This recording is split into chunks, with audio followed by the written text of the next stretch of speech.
আমরা সকলে শক্তি অনুভব করতে চাই।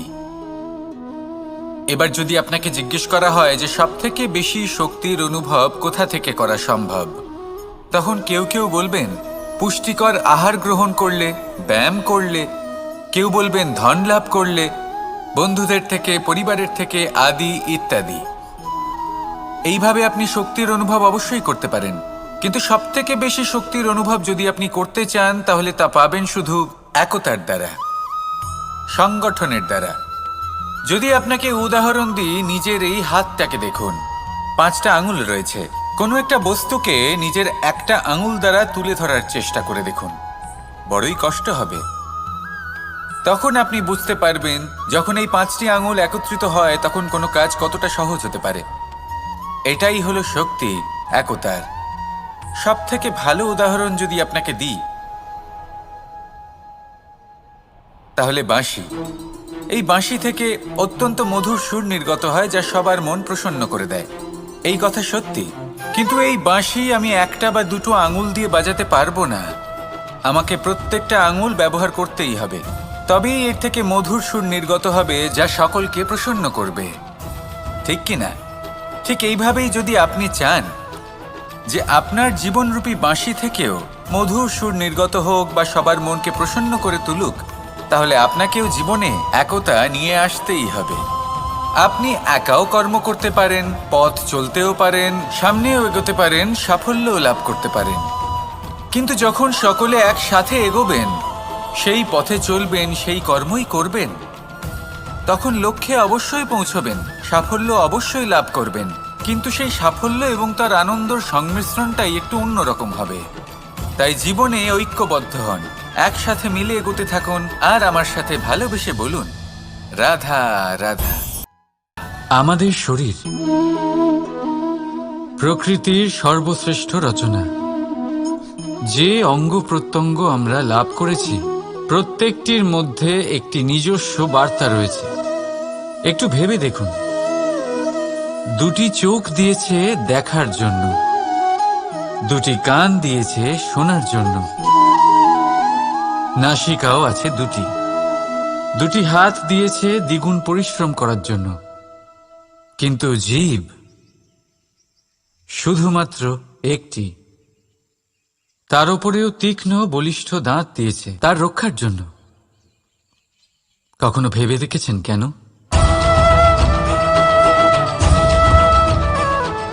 কারণ শব্দ আর শব্দের প্রয়োগ মানুষের সবচেয়ে বড় অস্ত্র, যার প্রয়োগ যত ভেবেচিন্তে করা যায় মানুষ তার জীবনে ততটাই উপরে উঠতে পারে।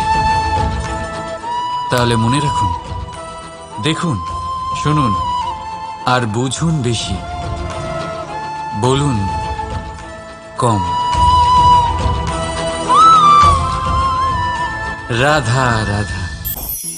কথায় আছে অন্ধকারে প্রদীপ প্রজ্বলিত করলে চতুর্দিক আলোকিত হয়।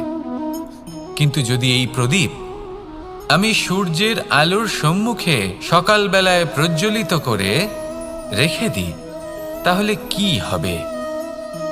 আপনি বলবেন যে এটা করে তো কোনো লাভই হলো না। সূর্যের প্রকাশের সামনে এই প্রদীপ আসলে কিছুই নয়। এবার এই চিন্তা ভাবনা প্রত্যেক দিন করতে হবে, আর একটা অমূল্য শিক্ষা পেতে হবে। মনে করুন যে আপনি মহাপুরুষের সামনে বসে আছেন, কোনো মহাজ্ঞানীর সামনে। তাহলে সেই ব্যক্তির সামনে নিজের জ্ঞানের প্রদীপ প্রজ্বলিত করবেন না, নীরব থাকুন, আর সেই ব্যক্তির সূর্যের প্রকাশের মতো জ্ঞান প্রাপ্ত করুন। যতটা পারবেন জ্ঞান লাভ করুন। যদি এমন কোনো সময়, এমন কোনো স্থানে আপনি আছেন যেখানে চতুর্দিক অন্ধকার, কারোর কাছেই জ্ঞান নেই, সেখানে নিজের জ্ঞানের প্রদীপ প্রজ্বলিত করুন। এমন করলে দুদিক থেকেই আপনার লাভ হবে। আপনার জ্ঞান প্রাপ্তিও হবে, আর জ্ঞানের সঠিক প্রয়োগও করতে পারবেন। আর এই মন প্রসন্ন হয়ে বলবে রাধা রাধা। মানুষের মধ্যে একটা বিচিত্র প্রবৃত্তি থাকে, অন্য সকলের বিষয়ে, তাদের জীবনের বিষয়ে, তাদের ব্যক্তিত্বের বিষয়ে, তাদের ভবিষ্যতের বিষয়ে অনুমান করা। এটা হলো অনুচিত। কারোর অতীতকালকে দেখে লোকে ভবিষ্যৎ বলে দিতে পারেন, বর্তমানকে দেখে ভবিষ্যতের বিষয়ে অনুমান করে ফেলেন। উদাহরণ দিতে হলে বলবো, কোনো দাসকে দেখুন, ওকে দেখে লোকে বলে যে ওর ভবিষ্যৎ সেটাই হতে পারে, অনুমান করে ফেলেন। আর এই রাজাকে দেখুন, উনি তো কত সুখী হবেন, উনি তো জগতের সব থেকে অধিক সুখী মানুষ, কত সুখ সুবিধা আছে ওনার কাছে, ধারণা করে ফেলেন। তবে সত্য তো এটাই যে কারোর ব্যক্তিত্বের বিষয়ে, তাদের ভবিষ্যতের বিষয়ে আপনি পূর্ণ সত্য কখনোই বলতে পারবেন না, শুধু অনুমান করতে পারবেন। আর এই অনুমান করে সত্যি কোনো লাভ হয় না, কারণ এই কাল সেটা হলো অত্যন্ত শক্তিশালী। কালো থেকে কালোতর কয়লাকেও হিরেতে পরিণত করতে পারে, অনেক বড় বড় রাজাকেও বিদূষক বানিয়ে ফেলতে পারে এক মুহূর্তেই। তাহলে আপনি অনুমান করে কি লাভ? কি পেলেন অনুমান করে?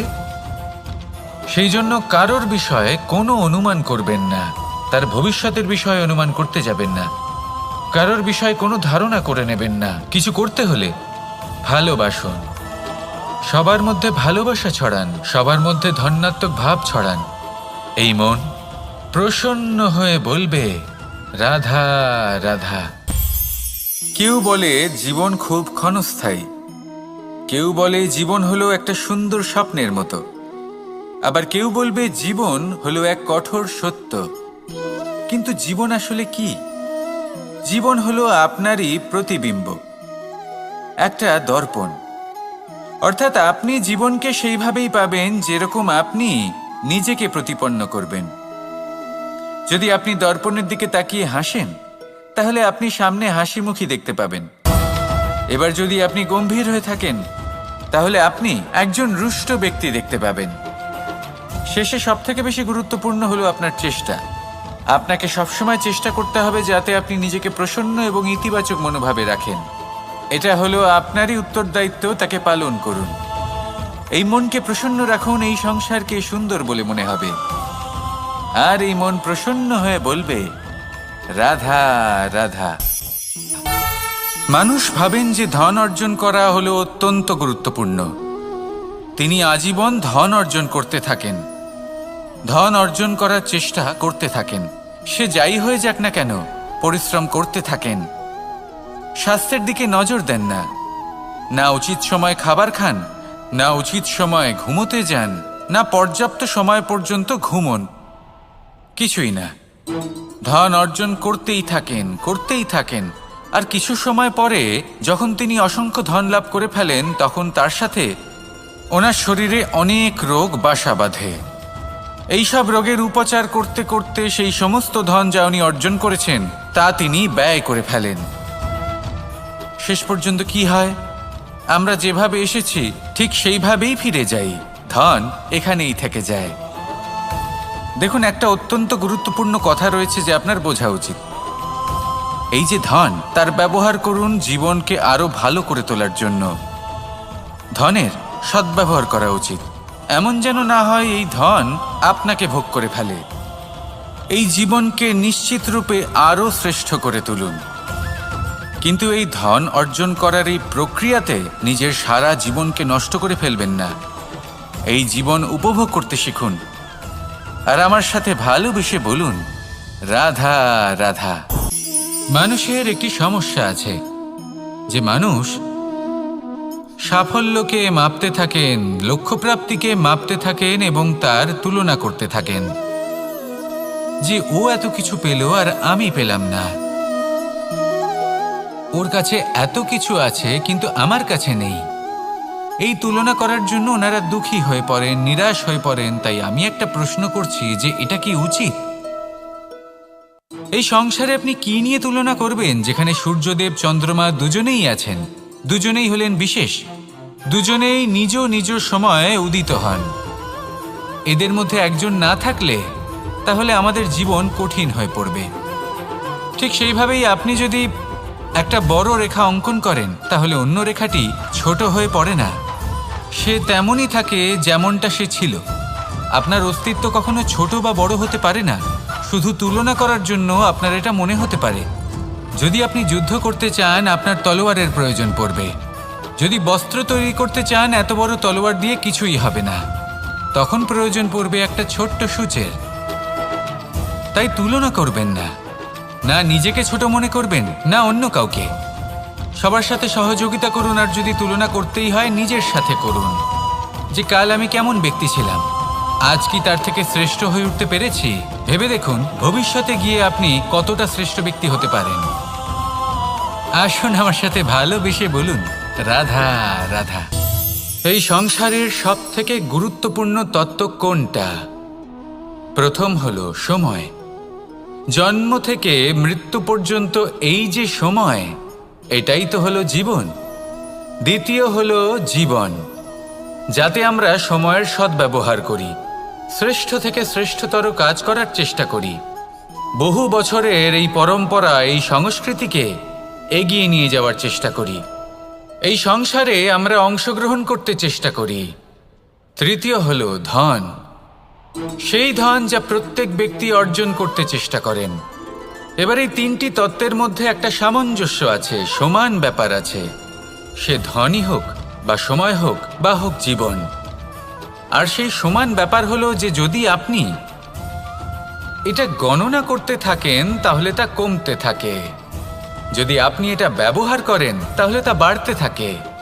একে সংগঠিত করে রাখতে চেষ্টা করলে এ হাত থেকে ফসকে যায়, কিন্তু যদি আপনি একে সামলে রাখতে শিখে যান তাহলে এমন কাজ করবেন যাতে সংসারের সাথে সাথে পরবর্তী প্রজন্ম লাভবান হবে। যদি কিছু শিখতে চান তাহলে সামলাতে শিখুন, গণনা করা বা সংগঠিত করা নয়। আসুন আর আমার সাথে ভালোবেসে বলুন, রাধা রাধা। এই সংসারে সাফল্য লাভ করার জন্য জ্ঞানের প্রয়োজন হয়, পরিশ্রমের প্রয়োজন হয়, দৃঢ় নিষ্ঠার প্রয়োজন হয়, নিরন্তর চেষ্টা করা প্রয়োজনীয়।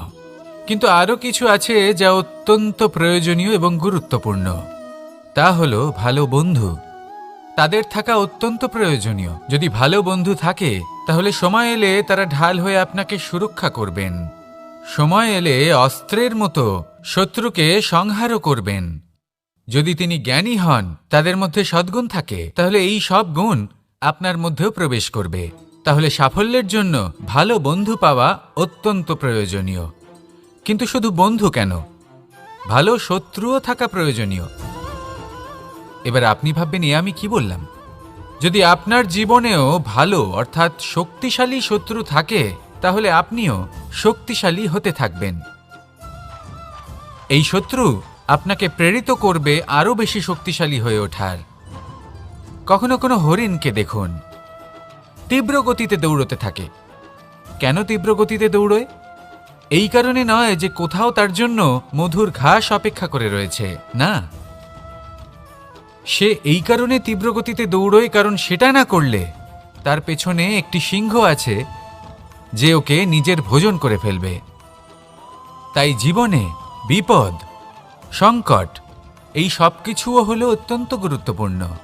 তার সম্মুখীন হতে শিখুন আর আমার সাথে ভালোবেসে বলুন, রাধা রাধা। পুরুষার্থ। শাস্ত্রে 4 ধরনের পুরুষার্থের কথা বলা হয়েছে। প্রথম হলো ধর্ম। আপনি কি জানেন এই ধর্ম আসলে কি? আপনার কি মনে হয় ধর্ম আসলে কি? কোনো বিশেষ ঈশ্বরকে মানাই কি ধর্ম বলা হয়? নাকি কোনো বিশেষ রীতি পালন করাই হলো ধর্ম? নাকি কোনো বিশেষ সাহিত্যকে সর্বশ্রেষ্ঠ মনে করাই হলো ধর্ম? না, ধর্ম হলো সেটা যাকে ধারণ করা যেতে পারে।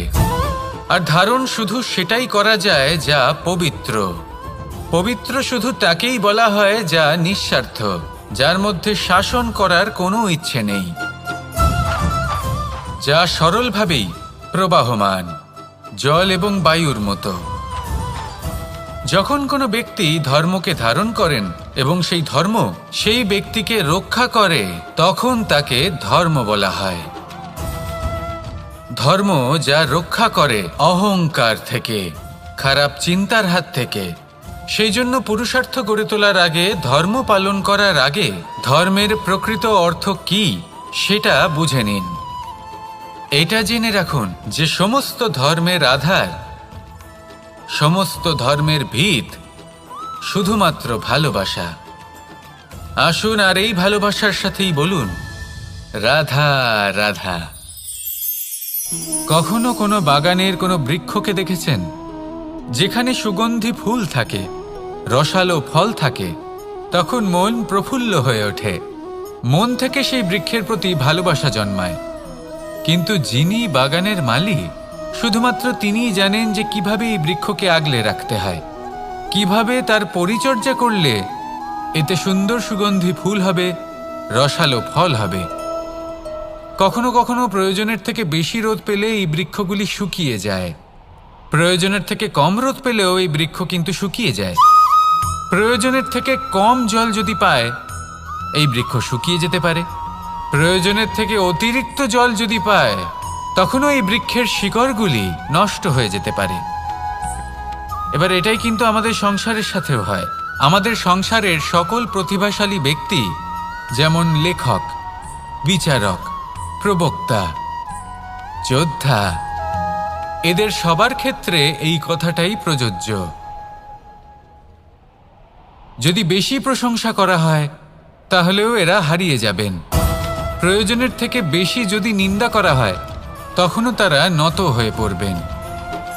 তাহলে আজ আমি এদের রক্ষা ছোট্ট কাহিনী শোনাবো, নিজেদেরও। এটা কোনো মনে রাখবেন একটা দুজন বোন জাতাকলে গম পেশাই জেনে রাখুন কখন কোন নিন্দায় আপনি যিনি ছোট ছিলেন তিনি সময় সময় সেখান থেকে ছোট ছোট দানা তুলে নিজের মধ্যে বিষয়টা উপভোগ করছিলেন। এবার দেখতে দেখতে গম পেশাই সমাপ্ত হয়ে বলবে, এবার পেশাই করা গম নিয়ে সেই দুজন বোন বাড়ি ফিরে আসছিলেন এবং তাদের ফেরার পথে হঠাৎ করে কোথাও থেকে একটি বাছুর চলে এলো। এই দুই বোন ভয়ভীত হয়ে গেলেন আর তাদের হাত থেকে সেই আটা পড়ে গেল, মাটিতে মিশে গেল। এবার এই পুরো ঘটনাক্রমে যদি কারোর বিন্দুমাত্র লাভ হয়ে থাকে, বিন্দুমাত্র আনন্দ পেয়ে থাকে, তাহলে সে কে? সেই ছোট বোন, যিনি মাঝে মাঝেই গমের দানা তুলছিলেন এবং খাচ্ছিলেন। কিছুটা হলেও উনি আনন্দ লাভ করেছিলেন। এবার এরকমই হলো আমাদের জীবনে ভক্তি এবং ভালোবাসা সংক্রান্ত বিষয়। মানুষ নিজের জীবনের দৈনিক কাজে এতটাই ব্যস্ত হয়ে পড়েন, প্রত্যেকদিন শুধু কাজ কাজ কাজ কাজ করতে থাকেন, আর তাতে ভক্তি এবং ভালোবাসার জন্য সময় বার করতেই পারেন না। দেখুন, জীবনে ভক্তি আর প্রেমের এই যে ছোট ছোট মুহূর্ত আছে, এগুলো যদি আপনি যাপন করতে পারেন তাহলে তাতেই আপনি তৃপ্তি লাভ করবেন। বাকি সবই আপনার ব্যর্থ বলেই মনে হবে। জীবনে যখনই আপনি কোনো কাজ করবেন, ঈশ্বরের প্রতি সমর্পিত হয়ে সেই কাজ করুন। আর যখনই সময় পাবেন, তাহলে সেই সময় নিজের আপনজনদের দিন। যাদের আপনি ভালোবাসেন তাদের প্রতি যত্নবান হন, তাদের শুভাকাঙ্ক্ষী হন। এই প্রেম আর ভক্তির ছোট ছোট মুহূর্তগুলো আপনার জীবনকে চরিতার্থ করে তুলবে। আসুন আমার সাথে ভালোবেসে বলুন রাধা রাধা। আমরা সবাই সূর্যকে সম্মান করি, ওনাকে শ্রদ্ধা করি, ওনাকে পুজো করি। এই সূর্য আমাদের শক্তি প্রদান করেন, প্রকাশ প্রদান করেন। কখনো কখনো উষ্ণতা এতটাই বাড়িয়ে তোলেন, এতটাই তপ্ত করে তোলেন, আমাদের একথা মনে হয় যে আমাদের এই শরীর জ্বলে যাচ্ছে। তখনও আমরা বিরোধিতা করি না, তাকে কটু কথা শোনাই না, আমরা সসম্মানে তা গ্রহণ করি। কেন কেন করি? কারণ আমরা জানি যে সন্ধেবেলা যখন সূর্যাস্ত হবে তখন শুধুমাত্র অন্ধকার বাকি থাকবে। ঠিক কিছুটা এরকমই হয় আমাদের মাতা পিতাও, যিনি আমাদের জন্ম দেন, আমাদের ভরণ পোষণ করেন, আমাদের বড় করেন, আমাদের প্রেম প্রদান করেন। কখনো কখনো তাদের মুখ থেকে কটু কথা নিঃসৃত হয়, আমাদের দুঃখ হয়, কিন্তু তখন আমাদের এটা বোঝা উচিত এগুলি নিঃসৃত হচ্ছে আমাদেরই মঙ্গলের জন্য। যেমন সূর্যদেব, উনিও উত্তাপ দিয়ে থাকেন আমাদেরই মঙ্গলের জন্য, যাতে ফসল পাকতে পারে, যাতে জল বাষ্প হয়ে মেঘ হতে পারে, বৃষ্টি হতে পারে, আর এই সংসারে নিরন্তর জলের প্রবাহ থাকে। আমাদের মাতা পিতা, তাদের কঠোর আচরণ, তাদের কঠোর অনুশাসনের পেছনে লুকিয়ে থাকে ওনাদের ভালোবাসা। আমাদের তা বুঝতে হবে, সসম্মানে ওনাদের গ্রহণ করতে হবে।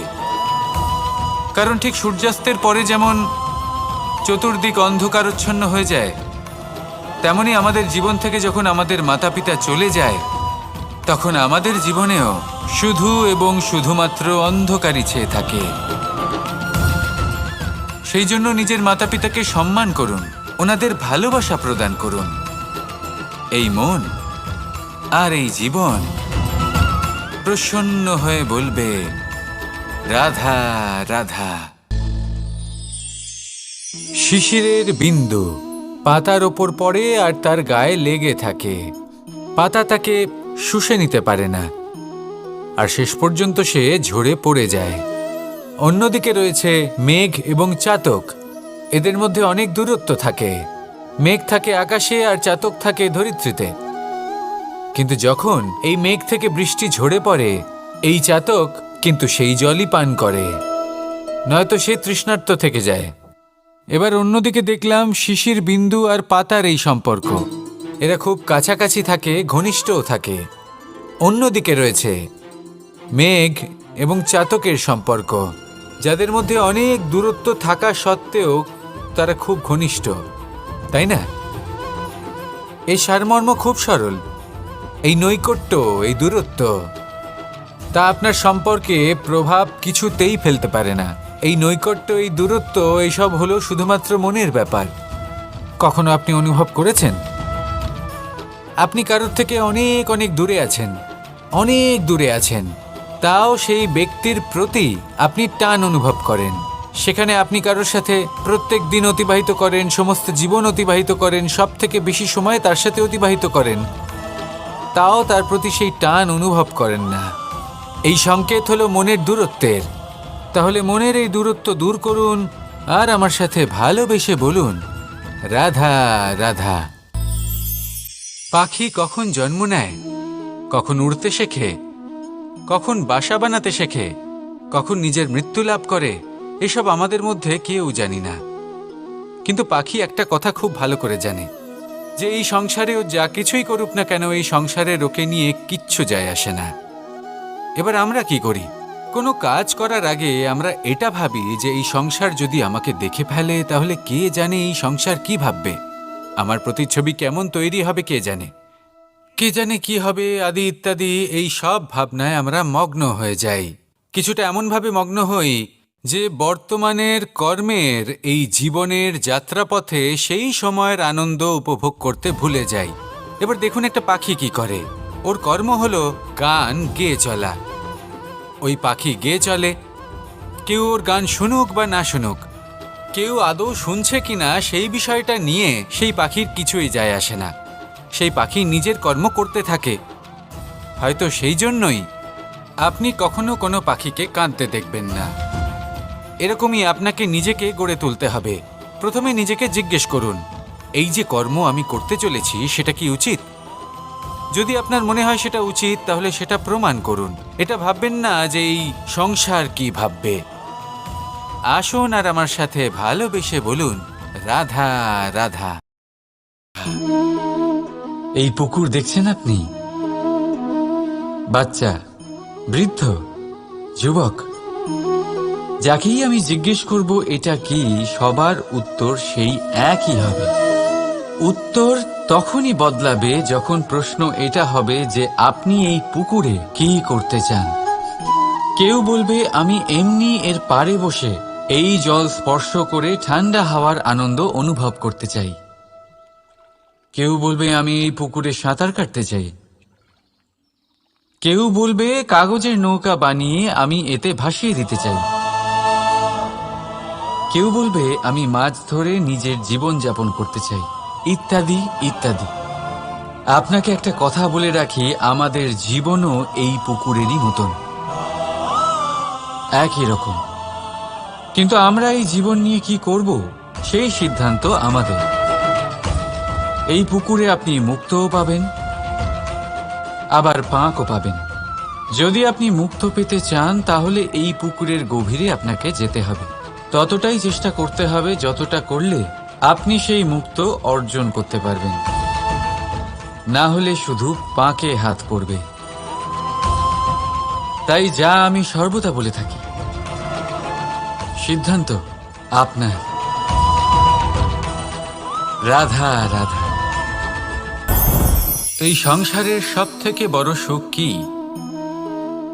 কেউ বলবেন নিজের লক্ষ্য প্রাপ্ত করা, কেউ বলবেন ধন উপার্জন করা, কেউ বলবেন নিদ্রাই সবথেকে বড় সুখ, কেউ বলবেন রাজ্য লাভ করা, আবার কেউ বলবেন মাতার হাত থেকে খাবার খাওয়া, আদি ইত্যাদি। কিন্তু যদি সত্যি কথা বলি, এই সংসারের সবথেকে বড় সুখ হল সেবা করা। কখনো কাউকে সেবা করে দেখুন। এই সেবা দ্বারা অন্য কোনো মানুষের আশীর্বাদ লাভ করাতেই সুখ রয়েছে। আপনার সেবা ভাব দ্বারা যখন কোনো মানুষ নিজের অন্তরাত্মা থেকে আপনাকে আশীর্বাদ করে, তার থেকে বড় সুখ আর কিছুই নেই। কারণ প্রত্যেক মানুষের মধ্যে ঈশ্বর বাস করেন। নরের সেবাই হল নারায়ণের সেবা। নিষ্কাম সেবা করাই হল সবথেকে বড় সুখ। তাই নিজের অন্তরে সেবার এই ভাব জাগ্রত করুন। যে সুখের কথা আমি বলছি, সেই সুখ অনুভব করেই দেখুন। এই মন সুপ্রসন্ন হয়ে বলবে, রাধা রাধা। বাহ,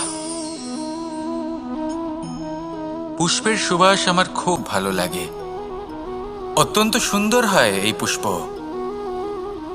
এইভাবে চারিদিকে পুষ্প দেখে মন আনন্দিত হয়ে ওঠে। এবার আপনারা ভেবে দেখুন, আমার চারিদিকে পুষ্প নয়, আগুন আছে। তাহলে কি হবে? আমার শরীর কি জ্বলে যাবে না? অবশ্যই জ্বলবে। শরীরকে কি আগুনের তাপ সহ্য করতে হবে না? অবশ্যই সহ্য করতে হবে। এটাই হলো প্রকৃতির নিয়ম। এই নিয়ম কিন্তু আমরা সবাই জানি, কিন্তু আমাদের মধ্যে বেশিরভাগ মানুষ এই বিভ্রান্তি নিয়ে বাঁচি যে এই যে প্রকৃতির নিয়ম, তা আমার ওপর প্রযোজ্য নয়। তা কিন্তু নয়। আমাদের চতুর্দিকে এই যে নিসর্গ রয়েছে, আমরা তার কতটা ক্ষতি করি সেটা একবার ভেবে দেখুন। আমরা বনাঞ্চল জ্বালিয়ে দিই, বায়ু দূষিত করি, জল দূষিত করি, প্রাণীদের হত্যা আমরা করি। কেন? এই নিসর্গ আমরা নষ্ট করি, যদিও আমরা জানি যে আমরাও হলাম এই নিসর্গেরই অংশ। এবার দেখুন, শরীরের কোনো অংশে যদি আগুন ধরান, আস্তে আস্তে সমস্ত শরীরও জ্বলে যাবে। সেইভাবেই নিসর্গ যদি নষ্ট হয়ে যায়, তাহলে মনুষ্য জাতিও নষ্ট হয়ে যাবে। তাই এই যে নিসর্গ আপনি দেখছেন, এই পুষ্প, এই বৃক্ষ, বায়ু, জল, এদের সকলকে রক্ষা করুন, নষ্ট নয়। মনে রাখবেন, যদি নিসর্গ থাকে মানুষ থাকবে, যদি নিসর্গ থাকে তাহলেই জীবন থাকবে। আসুন আমার সাথে ভালোবেসে বলুন, রাধা রাধা। এই সংসারে সবাই বলেন, আমি অর্জুনের মতো হয়ে উঠতে চাই। সবাই চায় যে তারাও যেন অর্জুনের মতো গান্ডীব লাভ করে। তারাও চায় যে তাদেরকেও মহাদেব এসে পশুপতি অস্ত্র দান করবেন। তারাও এটাই চায় মহাভারতের মতো মহাসংগ্রামে বিজয়ী হতে। কিন্তু সবাই ভুলে যান যে অর্জুন যা হতে পেরেছিলেন সবকিছুই অর্জন করেছিলেন। যদি আপনিও অর্জুনের মতো গান্ডীব লাভ করতে চান, তবে আপনাকেও তার মতোই শ্রেষ্ঠ কাঠ নির্বাচন করতে হবে। সেই কর্ম আপনাকেই করতে হবে। তার প্রত্যঞ্চা যাতে তীব্র হয়, তার জন্য আপনাকে সর্বশ্রেষ্ঠ দড়ি খুঁজে বের করতে হবে। আপনার বাণ যাতে ঘাতক হয়, সেই জন্য আপনাকে নতুন নতুন ধাতু খুঁজে বের করতে হবে। সেই শিক্ষা আপনাকে লাভ করতে হবে, তবেই আপনার ইচ্ছে পূর্ণ হবে। অর্জুন হওয়া বড়ই সরল, যদি আপনি কিভাবে অর্জন করতে হয় তা জানেন। শুধুমাত্র স্বপ্ন দেখেন যারা, তারা কখনোই অর্জন করতে পারবেন না। কিন্তু যদি কেউ অজ্ঞাতবাস ভোগ করতে পারে, যদি কেউ লাক্ষাগৃহ থেকে পালিয়ে বাঁচতে পারে, যদি কেউ কঠোর তপস্যা করতে পারে, প্রতীক্ষা করতে পারে এবং পরিশ্রমও করতে পারে, তাহলে সে অর্জুন অবশ্যই হয়ে উঠবে। যদি আপনি অর্জুন হয়ে উঠতে চান, তাহলে কর্ম করতে শিখুন আর আমার সাথে ভালোবেসে বলুন, রাধা রাধা। জীবন থাকলে লক্ষ্য অবশ্যই থাকবে। যদি লক্ষ্য থাকে, তার পথ অবশ্যই থাকবে। যদি পথ থাকে, তাহলে বাধা অবশ্যই থাকবে। আর এর ওপরেই নির্ভর করে যে আমরা জীবনে সফল হব না অসফল, পুরস্কারের ভাগীদার হব নাকি তিরস্কার। তাই জীবনে প্রতিশোধ নয়, পরিবর্তন বাছুন, বদলা নয়, বদল বেছে নিন। আপনার বাধা আপনার বন্ধু হয়ে যাবে। রাধা রাধা। সমস্ত মানুষের জীবন কিছুটা সমান হয়। মানুষ জন্মগ্রহণ করে, তারপর চলতে শেখে, জীবনে এগিয়ে চলে, বার্ধক্য লাভ করে, তারপর সমাপ্ত হয়ে যায়। কিন্তু সেই ব্যক্তিরা কারা যারা প্রকৃত অর্থে মনুষ্য জীবন যাপন করেন? এনারা হলেন সেই ব্যক্তি যারা পড়ে গেলেও আবার উঠে দাঁড়ানোর চেষ্টা করেন, নিজের ভেঙে পড়া অস্তিত্বকে আগলে নিয়ে আবার একটা আকার দেবার চেষ্টা করেন, ভগ্ন আশাকে আবার একটা নতুন দিশা দেন। অসফল হওয়ার পরেও থামেন না, আবার এগোতে থাকেন। অসফল হওয়ার পরে যদি আপনি থেমে যান তাহলে সাফল্য আপনার সামনে অপেক্ষা করে, কিন্তু আপনি তা দেখতে পান না। তাই জীবনের সংঘর্ষে অংশগ্রহণ করতে শিখুন, জীবনের সংঘর্ষ থেকে পালাবেন না। আসুন আমার সাথে ভালোবেসে বলুন, রাধা রাধা। একবার একটা শেয়াল বনে বিচরণ করছিল। ও একটা ছোট্ট শাবক দেখতে পেল। ও ভাবল, আজ একেই আমি খাবার হিসেবে গ্রহণ করব। আশেপাশে দেখলো কেউ দেখছে না, তো কেউ ছিল না, আর সেই শাবকের ওপর আক্রমণ করল, যা হলো একটা ঘোর অপরাধ। বনের নিয়ম অনুসারে আপনি কখনোই শাবকের ওপর আক্রমণ করতে পারেন না। তারপর এই খবরটা যখন রাজা সিংহ জানতে পারলেন, সভার আয়োজন করলেন। কিন্তু সেখানে শেয়াল বলল, আমি তো এরকম কিছু করিনি। কিন্তু যদি আপনি এরকম বলেন, কোনো প্রমাণ দিন, এর কোনো সাক্ষী আছে? তখন রাজা সিংহ প্যাঁচাকে ডেকে পাঠালেন, যে সেই মুহূর্তে বৃক্ষের শাখার ওপর বসেছিল। সে সব কিছু দেখেছিল। প্যাঁচা সব সত্যি কথা বলল, আর শেয়ালকে মৃত্যুদণ্ড দেয়া হলো। এবার এই কাহিনী আমি আপনাকে কেন শোনালাম? কারণ মানুষও কখনো কখনো এরকম কর্ম করেন যা শিয়াল করেছে। এটা ভাবেন কেউ দেখছে না, যখন আমি অনুচিত কর্ম করতেই পারি।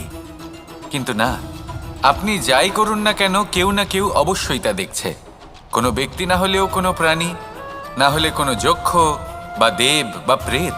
যদি এনারা কেউ না দেখেন, তাহলে ধরিত্রী মাতা দেখেন, যেখানে দাঁড়িয়ে আপনি সেই কর্ম করছেন, তাই না? তাই একটা কথা সবসময় মনে রাখবেন, কে দেখছেন কে দেখছেন না সেই বিষয়ে ভাবা ছেড়ে দিন। এটা খুব সহজ কথা। আপনি যদি উচিত কর্ম করেন, উচিত ফল পাবেন। যদি অনুচিত কর্ম করেন, তাহলে আপনি অনুচিত ফল অবশ্যই পাবেন। সেই জন্য উচিত পথে চলতে থাকুন, উচিত কর্ম করতে থাকুন, আর আমার সাথে ভালোবেসে বলুন, রাধা রাধা। আপনি কখনো কোনো বাজকে নিজের বাসা বানাতে দেখেছেন? এই বাজ যখনই কোনো বাসা বানায়, তখন উঁচু গাছের ডালে বা কোনো পর্বতের শিখরে বাসা বানায়, অনেক উচ্চতায়। আর সেখানে তার সন্তানও জন্মগ্রহণ করে।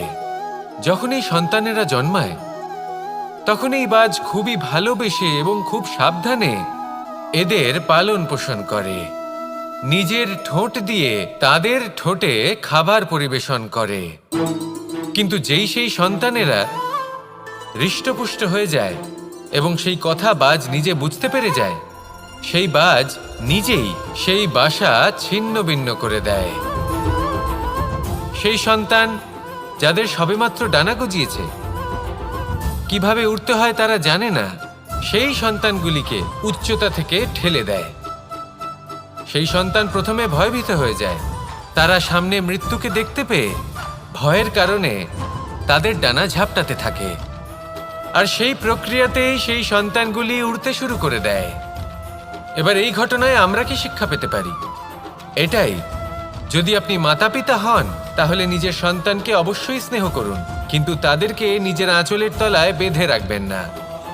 যদি আপনি চান আপনার সন্তান জীবনে উন্নতি করুক, তাহলে নিজের মুঠো থেকে তাদের স্বতন্ত্র করে দিন। এই সংসারে সংঘর্ষ করতে দিন।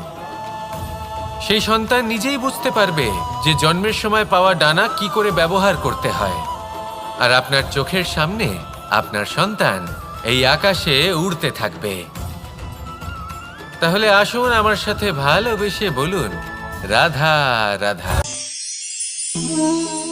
সংসারে সবচেয়ে পবিত্র মানা হয় গঙ্গা জলকে।